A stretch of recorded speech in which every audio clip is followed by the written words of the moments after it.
Hi everyone, it's Claire from freedom.com and welcome to another video.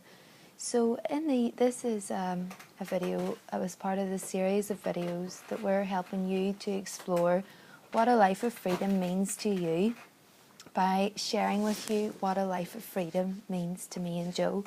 And on this video today I will be talking about having compassion and helping other people, having empathy for the suffering of others and having the desire to want to relieve that suffering through your actions. So on this topic, a little Buddhist prayer comes to mind, and it goes like this: may all beings be well, may all beings be happy, may all beings be free from suffering, and may my words and actions and thoughts contribute to that freedom and well-being of all beings.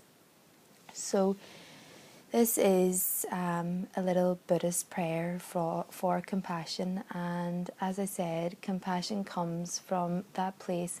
It comes from a loving heart that that has empathy for the suffering of others. And from that place of empathy, we want to be able to do something to relieve the suffering of other people.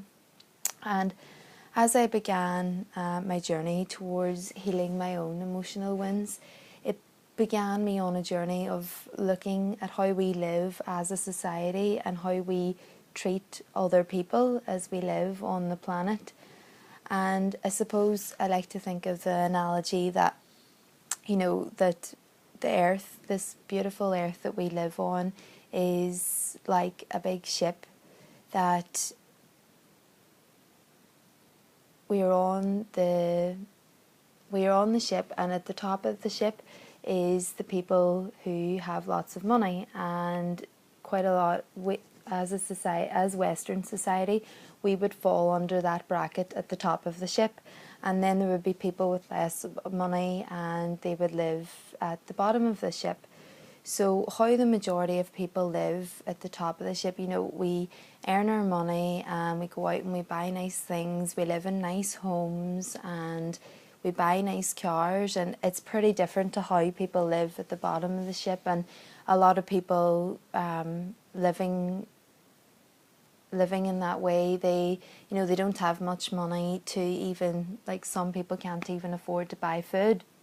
And this started me just thinking about how I wanted to live my life, and I went through a phase of, like, I didn't think it was fair to really go out and be buying expensive things when I knew that there was people living in such poverty. So I kind of felt a bit uneasy about how we live our lives. But from that then I began the realisation that personally I'm never going to be able to change the situation and how we live as a society, and there always is going to be poverty in the world. There's always going to be people living at the bottom of the ship and people living at the top of the ship, and that's just the way it's going to be. And a little quote that came to mind with that is a little saying, grant me the serenity to accept the things that I cannot change, courage to change the things I can, and wisdom to know the difference. So I began with the serenity of accepting that I can't change the situation of how we live as a society. But I also knew, I knew that I wanted to. I then moved on that I did want to, buy nice things and live in a nice home and buy a nice car. But I also knew that I wanted to do that from a compassionate place. And I wanted to, I didn't want to just live and think about myself. I wanted to live in a way that was contributing to the well-being of other people. So how can we live in this society, and get to have nice things and have a nice car and buy nice things for our home? And how do we live in that way but also be compassionate and contribute to the well-being of other people? So I'm just going to outline for you a few things to help you explore maybe things that you could fit into your own life to help other people, and I'll just share with you my thoughts. So I'll begin with just discussing a little bit about supporting fair trade. And most of the products that we buy, if you go into your national store, that's probably, the products in that store are more than likely going to be products that were produced in third world countries, in big factories, and a lot of the time people in those factories don't really get treated the way they should. They work long hours for small amounts of money, and sometimes there's even child labour. So, we don't really want to be supporting that treatment of people getting treated unfairly, and we want to support businesses that are actually supporting people who are getting treated fairly. So they're giving the people in the third world countries a fair and decent wage. And by doing this, we are helping the well-being of those people, and we're helping them have a good life for themselves and their family, and be able to live free from poverty. And we have the power to do that. And especially, when you're earning an income online, and you actually have enough money to be able to do that, it really is great, because when we're in the opposite situation of working in a job for small wages, we don't really have that power to actually spend the money, and because it takes more money to actually support fair trade.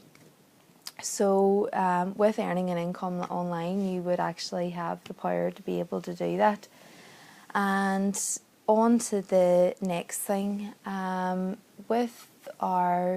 our thoughts, we're constantly having thoughts throughout the day, and in our thoughts sometimes we think unkind thoughts of other people. And I like to think of the quote,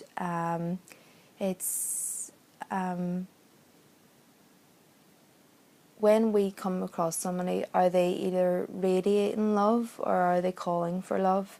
And if they're calling for love, we want to send them warm thoughts and not cold, prickly ones. And if they're radiating love, we want to bask in their warmth. And so often we just sort of automatically go into that judgment place, and we send people like cold thoughts and negative thoughts about them if they're acting in a way that we feel is, doesn't match our values.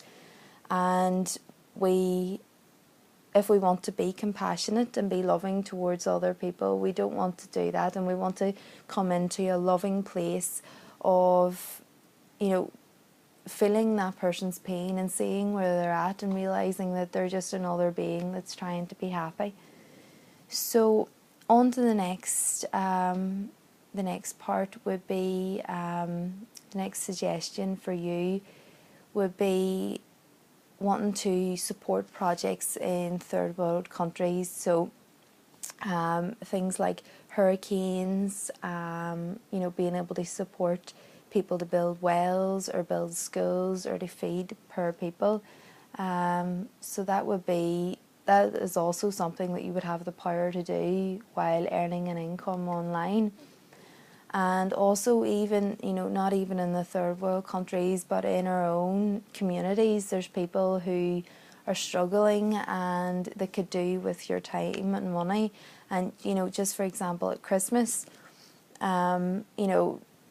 doing up like a big hamper of clothes and food for people in your community that don't really have much money. And all these things are things that you have more power to do, like you've more time and money to do when you earn an income online versus earning an income in a traditional way. And I want to inspire you that if you would like to be able to live in that way and have more time and money to support other people and be compassionate, then join us on this journey to creating an income online. And me and Joe have found a unique system that if you follow it, it gives you a clear strategy to earning a 6-figure income. So please click on the link below this video and it will show you the short video. Okay, so that's me for this video, and I'll see you on the next video. Bye.